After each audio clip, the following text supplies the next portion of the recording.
Washington, President Donald Trump called on the Department of Justice to prosecute a political opponent and called immigrants animals during a roundtable with California leaders on Wednesday.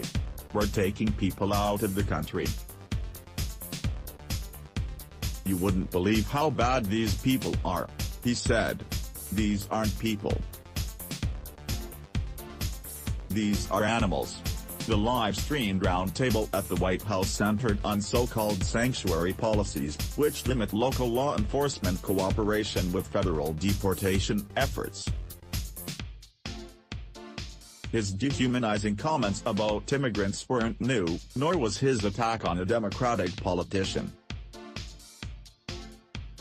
The most remarkable thing about both of them was that in the Trump era, reducing a group of people to subhuman and threatening to incarcerate another politician were scarcely notable. Trump singled out Oakland Mayor Libby Schaaf, a Democrat who was not among the officials in attendance. She made national headlines in February when she warned residents on television before a targeted operation that she heard there would be arrests in the area by Immigration and Customs Enforcement.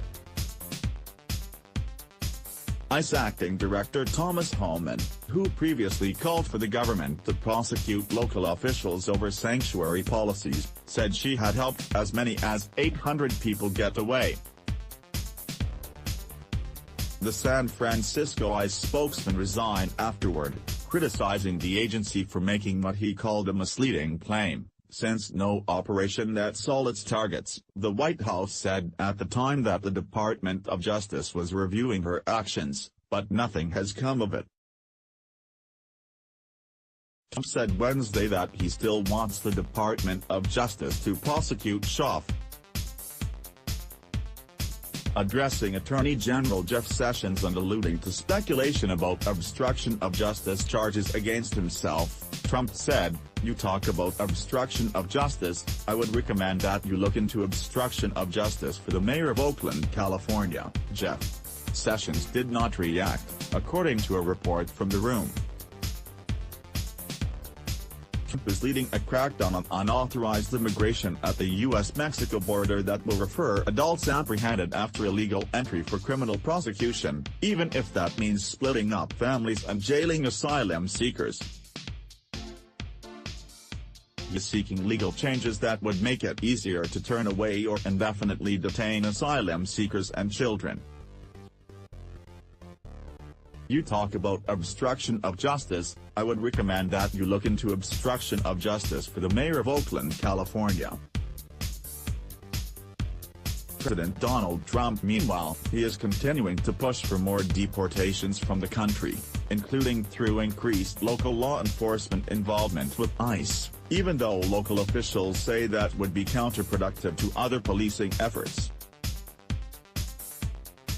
Trump framed the deportation issue around criminals, as he often does, although ICE arrests increasingly affect people who have not been convicted of crimes. For him to call immigrants animals is nothing new. In 2015, he used the word twice in an interview with The Washington Post, referring to an undocumented immigrant who had been arrested for fatally shooting a woman in San Francisco. The man's attorneys said the shooting was unintentional, and he was acquitted. Last July in Ohio, Trump said criminal aliens were animals and then made a gruesome claim that they are murdering young, beautiful girls. Later that month, he said in New York that MS-13 thugs have transformed peaceful parks and beautiful quiet neighborhoods into blood-stained killing fields and they are animals. He referred to a New York City terrorism suspect, a legal permanent resident who came to the U.S. on a diversity visa, as an animal in November.